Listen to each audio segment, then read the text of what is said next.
Coba deh pikirin, gimana cara kita ngenalin diri ke orang baru. Kesan pertama itu penting banget kan? Kata-kata pertama yang kita pilih itu seakan-akan ngasih tahu ke seluruh dunia, ini loh gue, dan gue mau dikenal sebagai orang yang kayak gini. Nah, yang menarik, Tuhan juga memilih untuk memperkenalkan dirinya ke kita dengan cara yang sangat spesifik. Sebuah perkenalan yang jadi fondasi dari segalanya. Yuk, kita bedah sama-sama.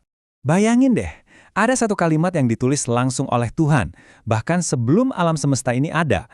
Dan kalimat itu adalah, rahmatku mengalahkan murkaku. Ini bukan cuma kalimat puitis ya. Ini adalah prinsip dasar semacam sistem operasi yang mengatur seluruh kosmos. Artinya apa? Artinya rahmat itu bukan pilihan, bukan bonus, tapi sebuah aturan main yang sudah ditetapkan sejak awal. Tuhan punya banyak sekali nama dan sifat yang luar biasa agung. Tapi dari semua itu, dia secara konsisten memilih untuk memperkenalkan diri lewat satu pintu, pintu rahmat. Ini adalah kesan pertama yang dia ingin kita tangkap. Angka ini, 113, ini bukan angka sembarangan loh. Dari 114 surat dalam Al-Quran, 113 diantaranya diawali dengan kalimat yang sama, dengan nama Allah yang Maha Pengasih, Maha Penyayang.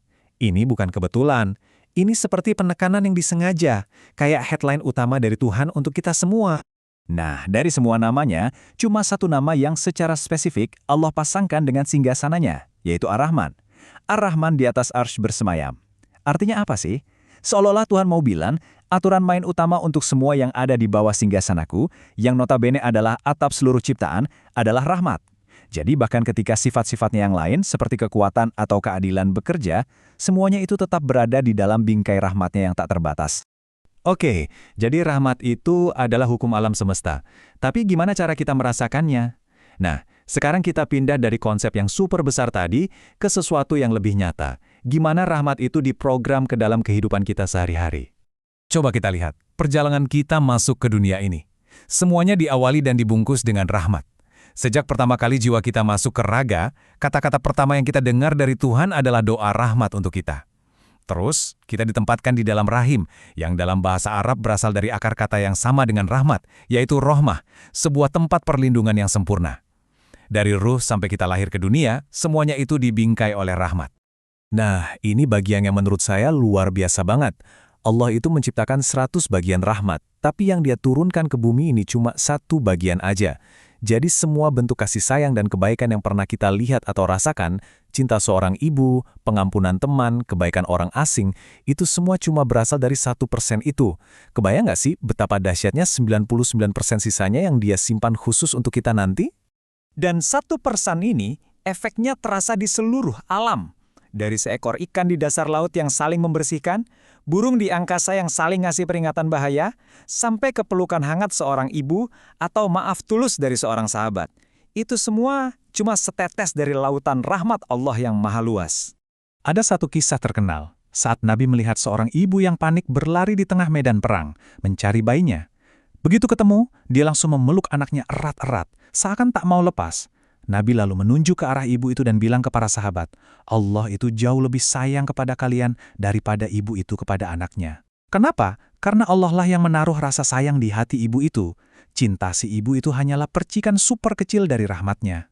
Oke, sampai sini kita tahu lautan rahmat ini begitu luas. Tapi ini biasanya memunculkan satu pertanyaan besar. Satu tantangan yang sering bikin orang bingung. Kalau Tuhan sebegitu pengasihnya, terus gimana dengan hukuman dan keadilan? Yuk, kita hadapi pertanyaan ini. Ini pertanyaan yang jujur, sering banget muncul, dan ini penting untuk kita jawab. Gimana bisa konsep Tuhan yang Maha Pengasih sejalan dengan adanya hukuman?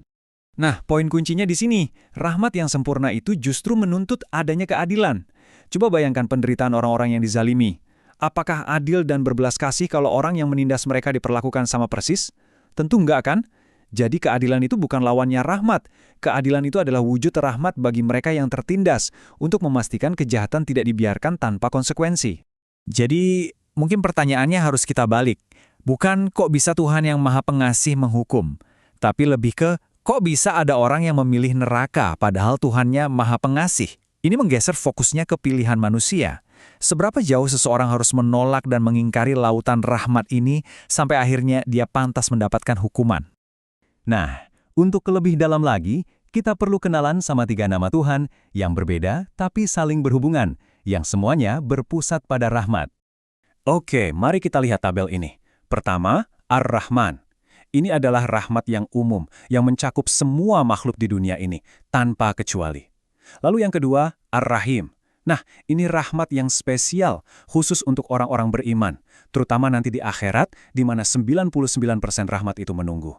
Dan yang ketiga, ini dia, Ar-Rauf, sebuah level rahmat yang sangat istimewa.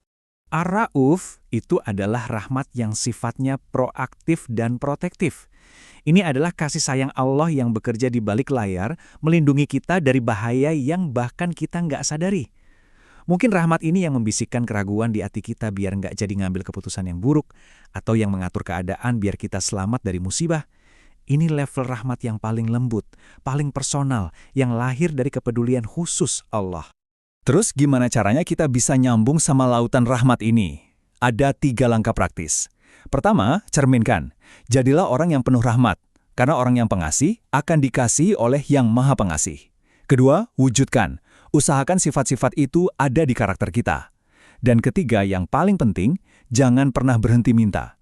Mohonlah rahmat yang bahkan tidak kita sadari dari Ar-Rauf, dan rahmat yang belum bisa kita bayangkan dari Ar-Rahim. Saya mau menutup paparan kali ini dengan sebuah doa yang sangat indah.